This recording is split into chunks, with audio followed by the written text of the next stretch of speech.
iba ang fraud audit. Hindi sa competence ng witness natin ang mag-investigate kung totoo nga ang tao yung mga mention. Kasi based on documents also. Pero kayo po personally, anong take niyo po dun sa mga names na lumabas ngayong araw dun sa acknowledgement receipt? Katuwa-tuwa nga eh. Meron pang, tinanong ko nga kung kamag-anak ni Senator Bong Revilla yung isa nun eh. Kasi, huwag na natin pag-usapan yung pangalan. Ang obvious doon, yung mga acknowledgement receipts. Ang period ay hanggang 2022, December 2022.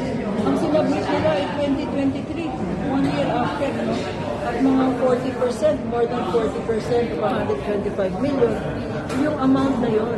So obviously, din na either na doktor yung mga dokumento, or dapat meron silang explanation kung bakit yung acknowledgement receipt nila ay 2023, dapat ang December 2022 lang yung confidential funds ng period.